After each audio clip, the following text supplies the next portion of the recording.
Audric Estime.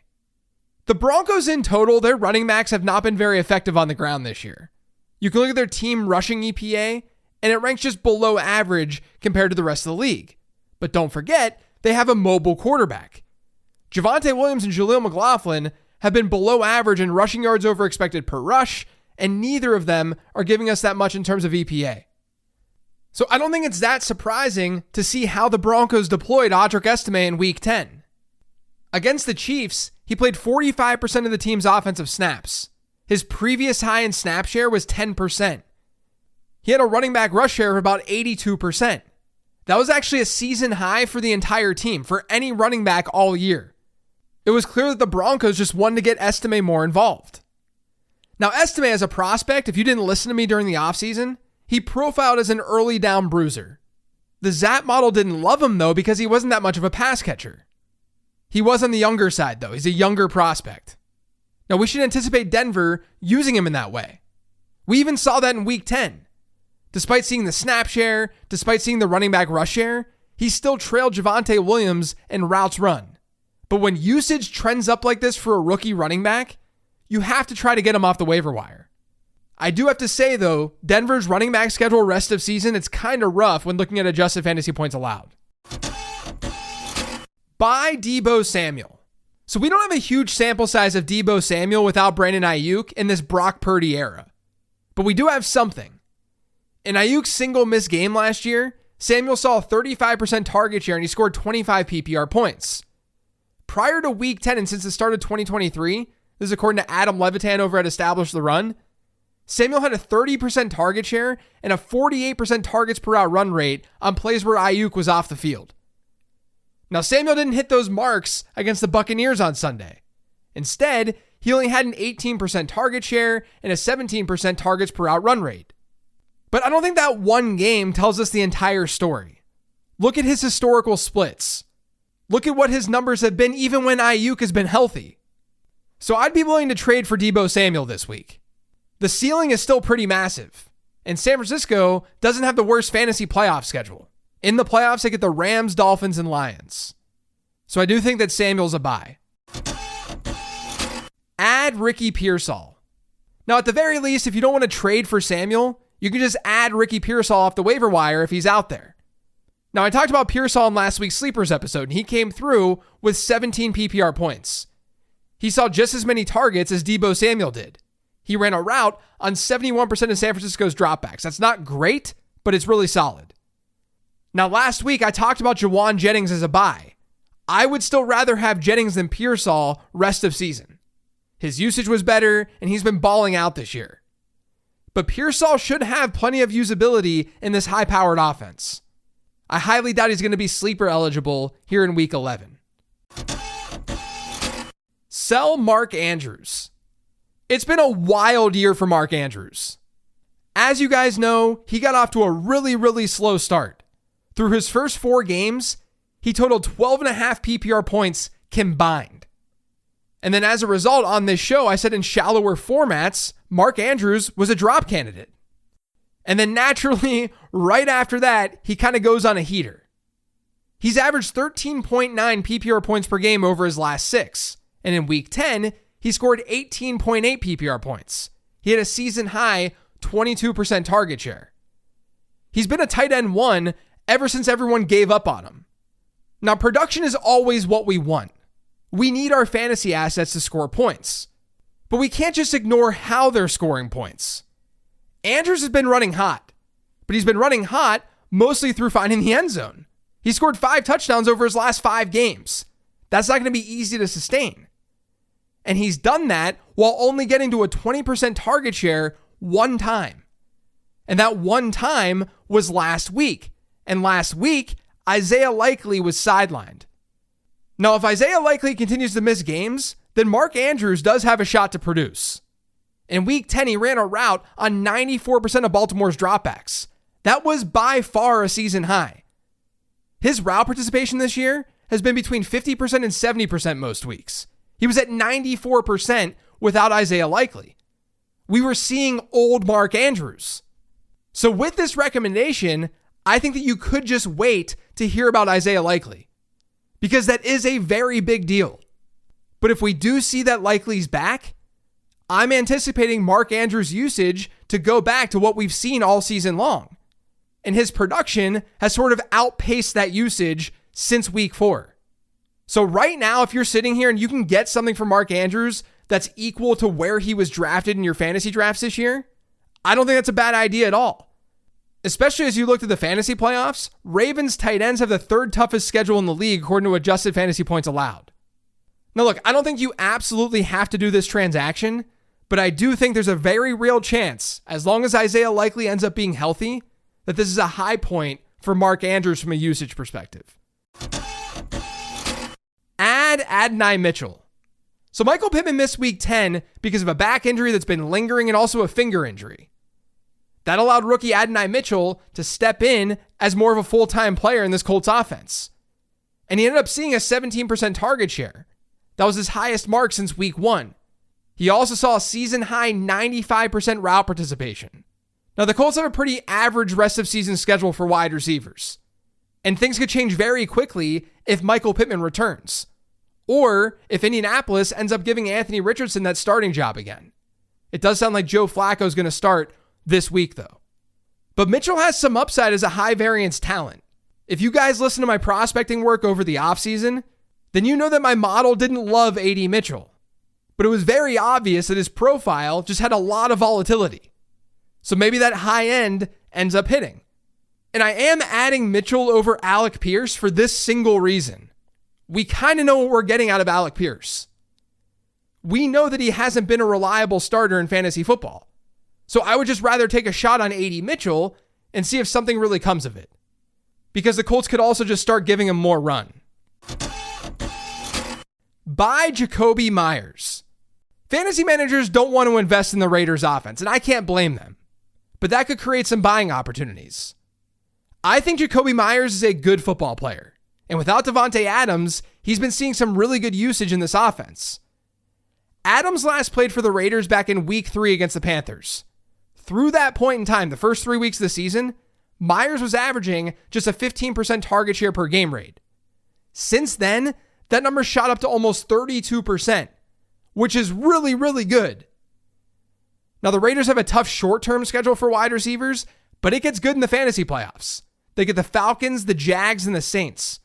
Those are all top half matchups by adjusted fantasy points allowed to wide receivers, and Atlanta and Jacksonville are top 7 matchups. Now, you could wait to trade for Meyers, but I would rather just trade for him right now because people might start to see this usage trend. But there is a chance, given the harder immediate schedule, that there may be another buy moment before your trade deadline. Add Gus Edwards. So Gus Edwards returned from IR in week 10. He pushed Kamani Vidal to inactive status, and Edwards got right back to work. He had a running back rush share of 37%. Now, as usual, Edwards didn't see a target. That's going to be a problem for him in fantasy football. He only ran 2 routes on Sunday. Before his injury, he was in that 10 to 30% route participation range. That's not going to really cut it from a ceiling perspective. J.K. Dobbins is still playing that role. But as a bye week fill-in, as someone to play when the Chargers might see a positive game script, that's where Gus Edwards could be useful. Buy Justin Herbert. So if you listen to last week's mailbag episode, you're already a step ahead because someone asked me about Justin Herbert and how I felt about him rest of season. And my answer was that he was kind of a buy candidate. This is just a more formal way of saying that. I'm just not sure the fantasy football market really realizes what's happening with Justin Herbert. And it's probably because of an anchoring bias. Because to start the season, he wasn't very good in fantasy. He averaged 11.7 standard fantasy points per game across his first 6 games. But we have to remember he was dealing with that ankle injury. We have seen some signs that he's recovered. Not only has he averaged over 21 points per game over his last 3, but he's also seen a rushing yards per game average of about 28 yards during the stretch. Across his first 6 games when he wasn't performing very well, he was averaging 5.7 rushing yards per game. The Chargers also aren't as run heavy.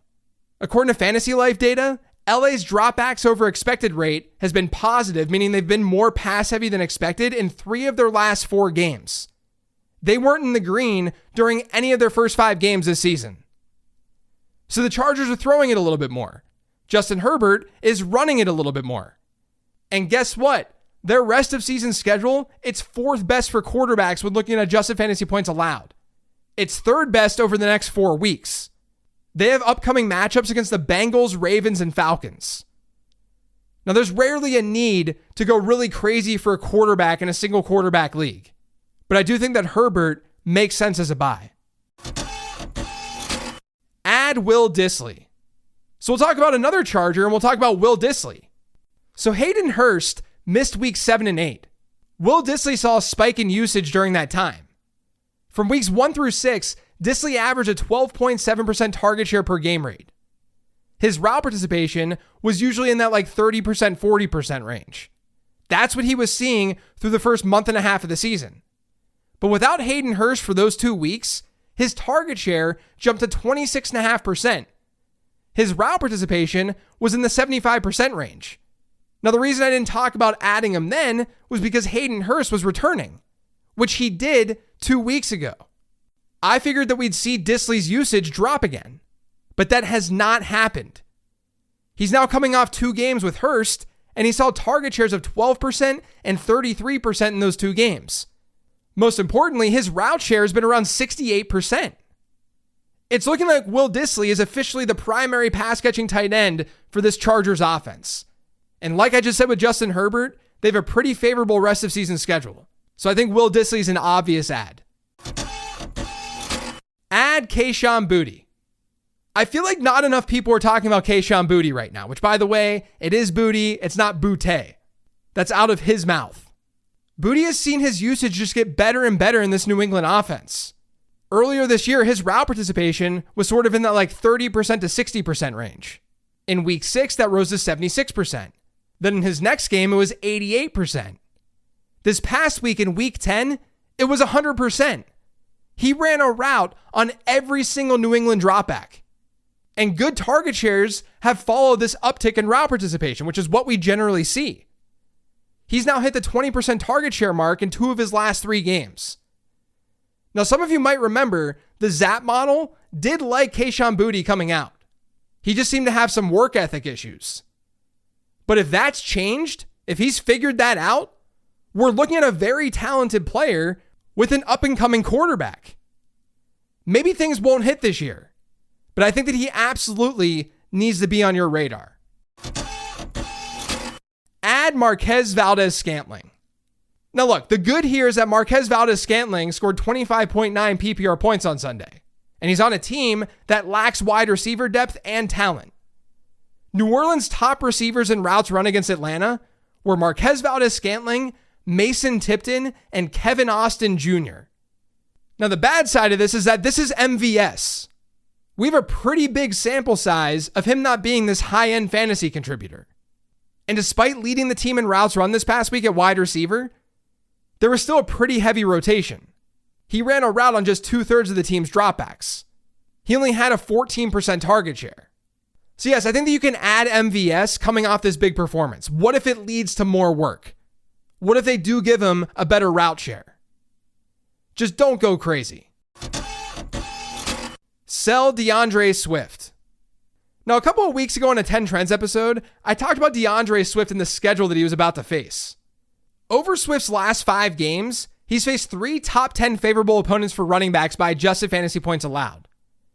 Ever since he kind of turned things around after week 3, the Bears have faced an opponent who's ranked on average as roughly the 10th best matchup for running backs. Their schedule has been pretty good of late. Now, the hope was that Swift could come through in a good matchup against the Patriots, but he didn't. The whole offense didn't. He only scored 7.5 PPR points. That was his lowest output since week 3. So yeah, you're kind of selling low here. There's no doubt. And I'll be honest, his peripherals, they still don't look that bad. He actually handled 94% of the team's running back rushes in week 10. The reason I have him as a sell is because their upcoming schedule, it's scary. 4 of their next 6 games are against the Vikings and Lions. Minnesota's the 3rd toughest matchup for running backs right now in adjusted fantasy points allowed. Detroit's the 5th toughest one. Did you see what Joe Mixon did on the ground against the Lions on Sunday night?